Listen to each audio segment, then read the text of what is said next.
This particular unit is about solving problems. And when you solve problems, you need to be very creative. Obviously, you are going to be researching what other people in potentially different countries have done. But before we even look at any of that, I think it is a beneficial thing for you to think of how you would solve your problem. So in this particular lesson, we are going to talk about brainstorming techniques, because brainstorming is using creativity to solve your problems. It is jump-starting your creative engines. Okay. You can do this with a group or by yourself.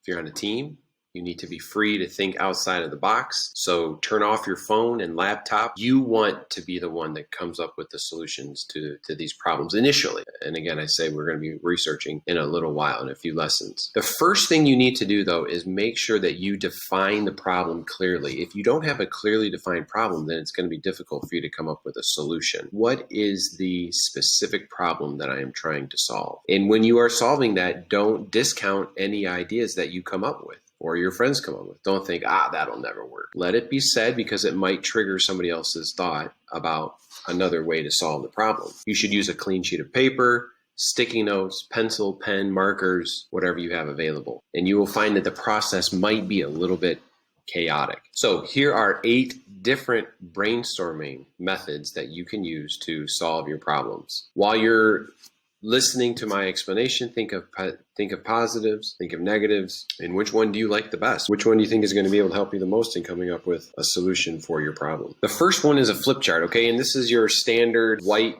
sheet of paper that you just begin to write down ideas on, okay? And this is a great entry into brainstorming. Maybe there's a group of you sitting around a table and you're just throwing out ideas. You have your problem clearly defined and you're just starting to think through it. The alphabet brainstorming method is, of course, after clearly defining the problem, you write out the alphabet A to Z, and then you think of a solution that begins with that letter. So, for example, if we had child marriage in southeastern Turkey, we could have something to the effect of advocating for women to not be married until they're 18. You could have B be something like bring many different parties into this discussion. Once you make it through the end of the alphabet with your friends or by yourself, then you can start going back through the list and seeing which ideas you like the best. Brain writing is similar to the flip chart method in that you are individually coming up with a solution, but you're also collectively receiving a solution from a person. So let's say there are 3 people and you all have a sheet of paper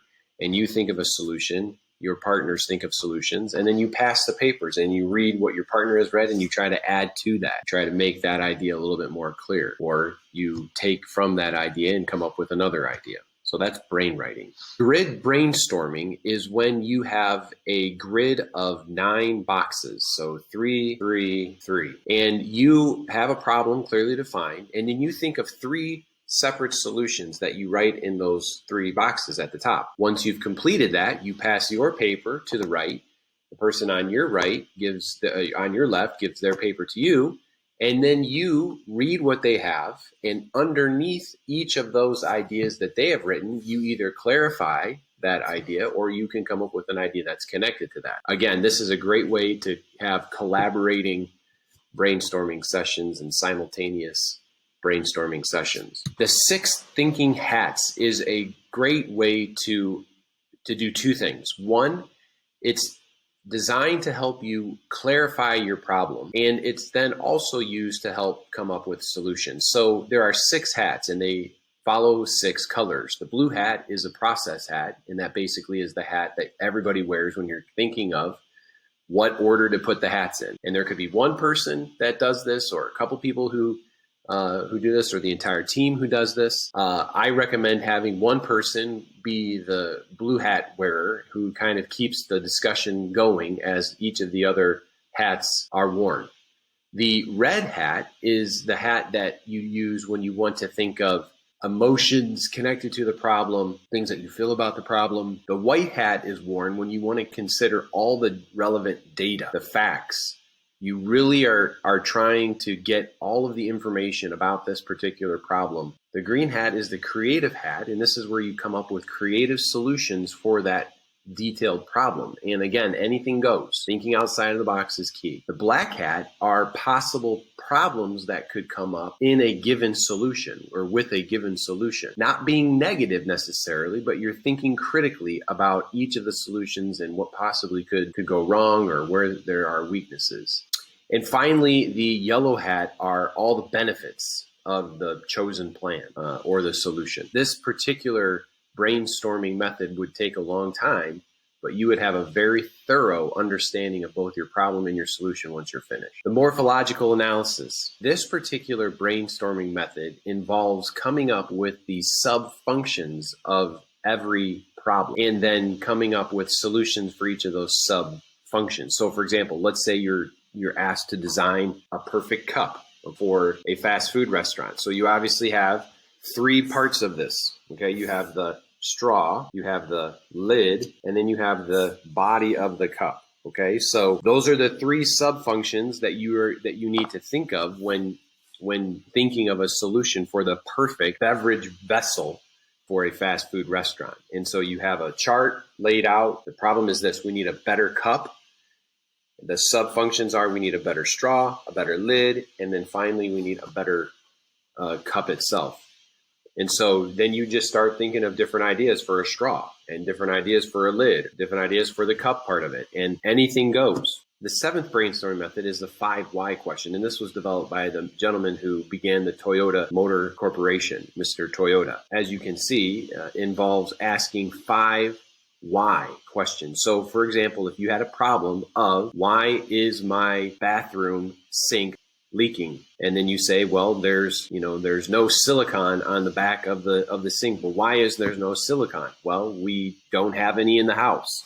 Well, why don't we have any in the house? Because we haven't gone out to buy it. Well, why haven't we gone out to buy the silicone? Well, because we haven't made a plan to go buy the silicone. So in other words, the reason why the sink is leaking is that we don't have a plan to fix the sink. So you go right down to the very root of the problem in order to come up with the root problem. Finally, reverse brainstorming. And this is a very interesting one in my estimation, because in this technique, you start out with asking one of 2 reverse questions. So instead of asking, how do I solve or prevent this problem? You could say, well, how do I cause this problem?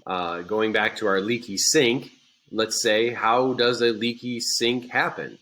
Instead of how do I solve it, how do I cause it? And the cause is obviously water. Water is going behind the faucet and going down the back of the countertop. And so that's a way to think outside of the box in terms of coming up with a solution. The second question that you would not ask is, how do I achieve these results? But how could I possibly achieve the opposite effect? So let's say we have a problem of continually cracking our phones. They are dropped from our hands, from our pockets, from our desks.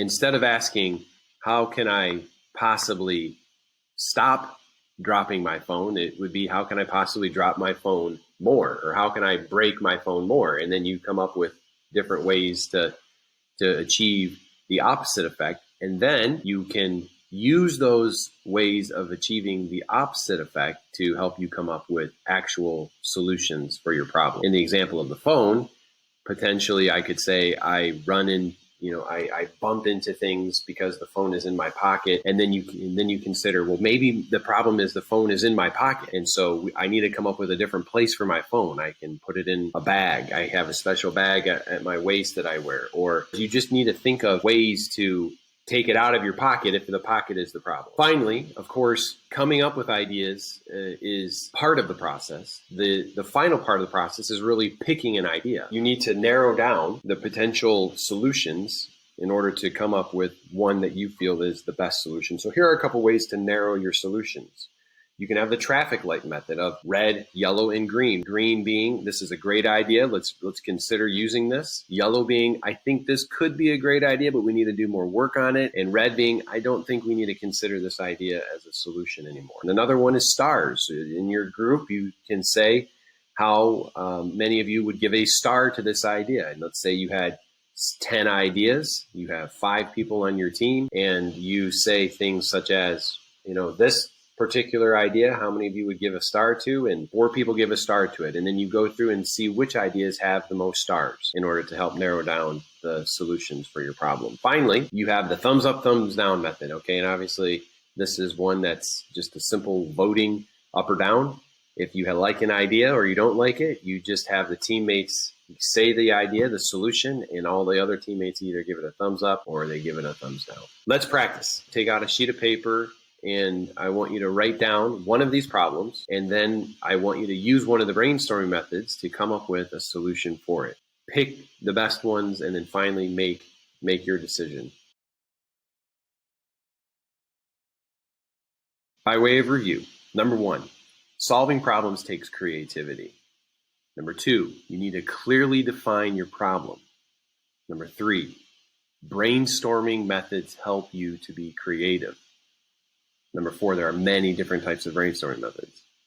Number 5, you need to narrow down your solutions that you come up with from your brainstorming. And finally, you need to choose a solution. Thank you for watching.